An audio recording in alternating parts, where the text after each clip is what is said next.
pass ieħor lejn l-immodernizzar tal-Aġenzija.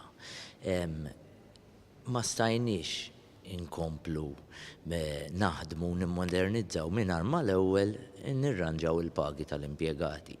Niftakru li l-pagi ġew miftema li għandhom illum l-impjegati fl-2010. Ġifieri minn dak iż-żmien sal-lum għalkemm inbidlu affarijiet, is-swieq inbidlu, il-market forces inbidlu, l-kompetizzjoni inbidlet u l-business environment in ġenerali.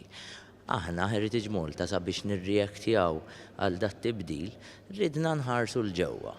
U bdejna billi irranġajna l-pagi u ġibnihom etpar mas-suq hemm barra. Issa li jmiss huwa l-intejbu u naraw il-kondizzjonijiet ta' impjiegi tal-impjegati tagħna. Ħalli wkoll nirranġaw l-istrutturi tas-salarji tal-management. Ħalli flimkien naraw il-collective agreement u nirranġawh skont l-esiġenzi tal-lum.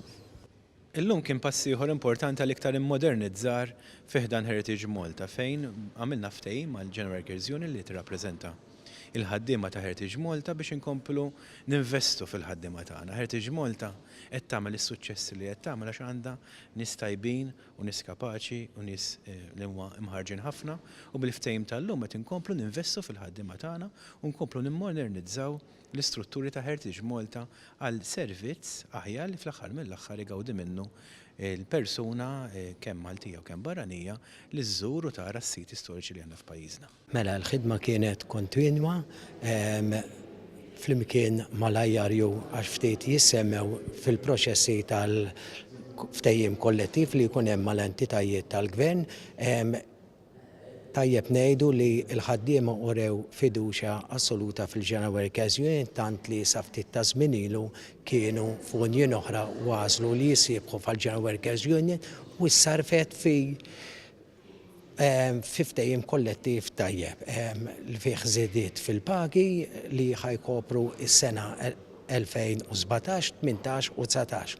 U ħanibqgħu għaddejjin bir-ritmu li għaddejjin biex jarġa' jintlaħaq ftehim kollettiv ieħor għas-snin iżjed il-qudiem.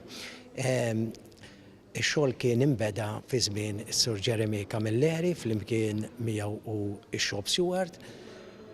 Ta' dan kollu nirringrazzjaw wkoll li llum ġie il-Ministru jonorana bil-preżenza tiegħu u nirringrazzja lill management u lill-IRU li l-kol flimkien kellna rieda waħda biex intejbu il-pakkett finanzjarju għal dawn il-ħaddiema sabiex ikun jirrifletti verament ix-xogħlijiet li jagħmlu dawn il-ħaddiema għal postijiet bħal dawn. Il-ħidma kienet waħda ħabrika u kontinwa għal dan il-ftehim.